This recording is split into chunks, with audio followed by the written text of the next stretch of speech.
कुछ नहीं, जाके मैं तो म्यूज़िक शॉप पे जाऊंगा, कोई इंस्ट्रूमेंट ख़रीद के ले आऊँगा, फिर उस पे ज़िंदगी निकालूंगा 1 साल। मैं ख़याल हूँ किसी और का, मुझे सोचता कोई और है।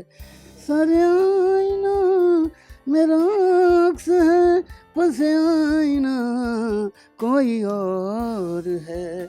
मैं ख़याल हूँ किसी और का। इसमें एक मैं बड़े निकम्मे बच्चे का फ़ादर हूँ, और फादर कमबख्त मुझे निकम्मा समझता है, मैं उसे निकम्मा समझता हूँ कि किसी काम के नहीं, और वो मुझे समझता है कि मैं किसी काम का नहीं हूँ।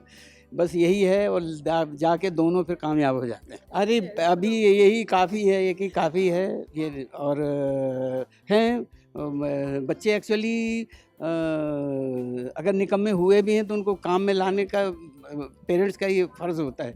बच्चे निकम्मे इसलिए हो जाए हैं कि वो माँ बाप की तरह काम नहीं करते हैं। बच्चों में खूबियाँ सब में भी होती हैं, सारे बच्चों में होती है। सिर्फ हम बच्चों को उनकी खूबियों के हिसाब से काम नहीं करने देते। हम पड़ोस के बच्चों की तरफ देखते हैं कि वो क्या कर गया, वो इंजीनियर बन गया तो अपने बच्चे को भी इंजीनियर, वो डॉक्टर बन गया तो ये कि, और उसको कुछ और करना है। हाँ, तो ये जो होती है ना, तो वो मुझे ऐसा लगता है बच्चों को गलत रास्ते पे ले जाती है, भटकाने में काफ़ी इस तरह के वो होते हैं। तो मैं चाहता हूँ कि बस बच्चों की खूबियों को देखें, माँ बाप बतौर इस निकम्मे बच्चे के फादर होने की हैसियत से मैं कह रहा हूँ कि बच्चे की खूबियाँ देखें, खामियाँ भी देखें। जो खूबियाँ उनको और खूबी में और तब्दील, और जो खामियाँ उनको भी तब्दील करें खूबियों में, कि कमियाँ तो सब में होती हैं, लेकिन कमियों को बेहतर कैसे बनाया जाए, बस यही है। नहीं, ऐसा कुछ नहीं है। मुझे लगता है कि सबसे पहले एक्टर्स को थिएटर ही करना चाहिए, कि वो अगर वो है तो फिर बाद के ये टीवी और फ़िल्म ये उसके सामने कुछ नहीं है, फिर तो सब कर जाएगा। तो हमेशा कभी भी आप जो भी काम करोगे अगर सीख के निकलेंगे, उसकी ट्रेनिंग लेके निकलेंगे, तो ज़्यादा फिर ये सब इस तरह की बातें नहीं होंगी। इस तरह की बातें इसलिए होती हैं कि लोग सीधा दौड़ के या टीवी में चले जाएँगे या फ़िल्मों में चले जाएँगे। काम का बहुत ज़्यादा वो नहीं कि टीवी का फ़र्क है और इसका फ़र्क है, फ़र्क कुछ नहीं है। फ़र्क आपकी ईमान का है, फ़र्क आपकी नीयत का है।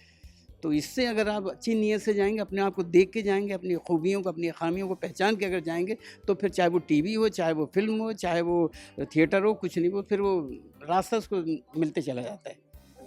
अगर करता भी होगा तो अब नहीं कर पाएँगे, क्योंकि अभी जो ऐसे-ऐसे एक्टर सामने आ गए जिनके बेचारों को वक़्त नहीं मिलता था, तो वो अभी ओटीटी प्लेटफ़ॉर्म से निकल आए। तो मैं दुआएँ दूँगा ओटीटी प्लेटफ़ॉर्म को कि कम से कम ऐसे लोगों को जो काम करने वाले, जो जिन्होंने ज़िंदगियाँ देखी हुई हैं, जिन्होंने सीखा हुआ है, ट्रेनिंग ली है, वो अब सामने आ रहे हैं और बाकायदा बाखूबी आ रहे हैं, कि वो जो बगैर सोचे समझे जो घुसे चले जा रहे हैं तो, और अपना जो अधिकार जमा लिया, तब उनको अभी थोड़ा-सा फिर आना पड़ेगा। ये नहीं कि वो नाकाम, उनको पढ़ना तो पड़ेगा, उनको मेहनत तो करनी पड़ेगी, सीखना तो पड़ेगा। तो बस ये दोबारा से जो सीखने की तरफ इशारा किया जा रहा है, बस वही है, और होना भी चाहिए ये। जी। अरे बच्चा बच्ची हैं वो, हाँ, तो बड़े बिल्कुल फैमिली की तरह से हम लोग वहाँ थे, और पूरे माहौल जिस तरह से बना के रखा गया था, तो ज़ाहिर है कि जब पूरा यूनिट उस तरह का होता है, पूरा जो टीम वर्क जो होता है, तो वो एक परिवार की तरह से था।